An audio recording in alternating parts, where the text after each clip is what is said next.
Got any Is that questions good? then? So what? You think it's all Yeah. questions then? Take any questions you want about the track meet. Try to get people here. Coach, is there any such thing as a home field advantage in track? Well, obviously, if you get to stay in your own bed, you're not having to travel a long period of time, there's got to be some advantage to that. If you practice at the same place all the time, there's got to be some advantage to that. But ultimately, everybody's got to run the same distance. Everybody's got to jump the same height or distance or throw. So I think there's probably a slight advantage, but I don't think it's huge.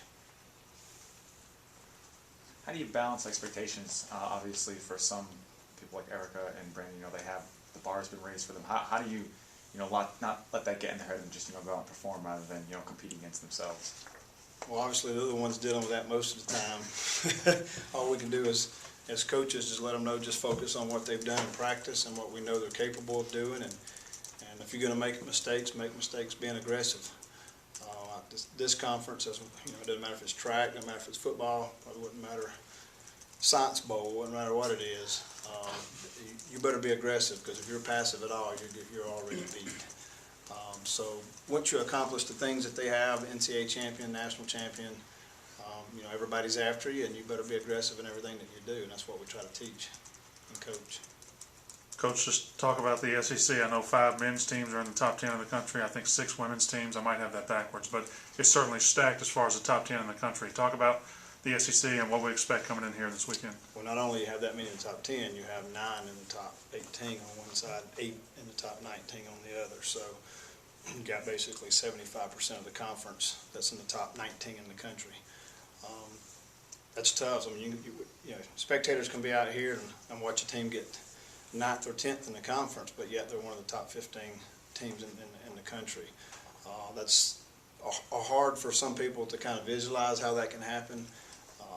They'll see maybe a team to get 8th or 9th in the conference, and 3 weeks later, 4 weeks later, finish 7th in the country. And people's like counting on their finger, like, how did that happen? 9th in the conference and 7th in the whole country. Well, there's 412 Division I teams in track and field. Same amount of points. Each track meet has the same amount of points. So you divide the amount of points by 412 schools versus 14 schools. It starts thinning out a lot more at nationals. So if you've got high quality individuals like we do, a lot of the points that we score at conference, we also score at nationals. So it makes our team end up being a good bit higher than maybe what the conference meet is. But you guys hopefully will be there at the meet. You'll find out how athletic it is. I mean, you obviously seen football and basketball a lot, but in SEC championships and track, it's the root of all sports: running, jumping, throwing. You're going to get to see the best of it. Talk about, Erica. I know she was good when she got here as a freshman, but she's just continually been good throughout the her whole career. What does she bring to the table for your team? Well, at this point, just like you said, as a freshman, improved a lot. Now she brings experience. Maybe as a freshman, not so much experience, but now she brings experience. She raises the bar, the expectations for the other girls that's on the team. I think if you research our women's team in the last 3 or 4 years, it's daylight and dark on the level of the entire team.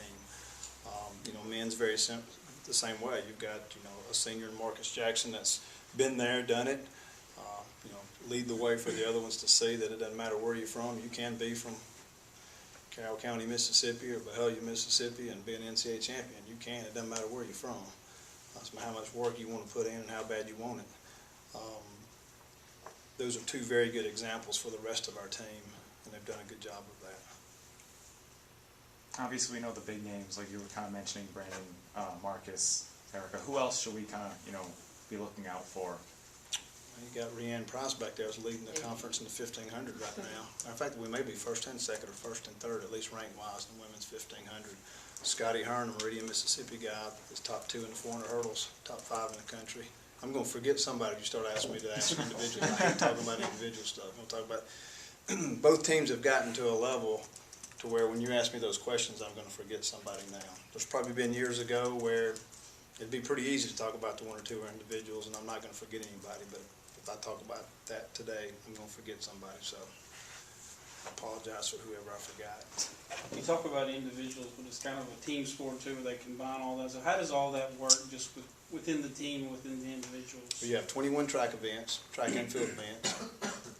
First place through 8th scores. First place is 10 points. Second's 8, 6, 5, 4, 3, 2, 1. So then you add the points up and the highest points win. So an 8th place finish is only 1 point, but it's still points for your team. Plus, you probably knocked another team out of scoring a point as well. So the dynamics of it. We'll give you an idea. Every coach kind of does an analysis of who's entered what and how many points you feel like you can project and score. On the men's side, from what I can tell, there's going to be 7 teams within about 8 points. And you may think just getting 1 point, it's not that big. It's a huge deal because, again, you get the point, but you take the point away from somebody else. So it's really 2 point or 3 points at times. So it's going to be that many teams ranked. It's just so every point is so precious and so hard to get. It's not even funny. And the guys and girls on the team know that. So they're cheering each other for each other like crazy because they know that it's hard to score in this conference. Very hard to score in this conference. And we've got an opportunity, the women to be the highest finish they've ever had at a conference meet, and the guys a chance to be, I think 3 years ago we were 5th. We get it done like we should, we got a chance to be 5th. It's going to be from 5th back to 12th. It's going to be about 10, 12, 13 points. It's going to be very close.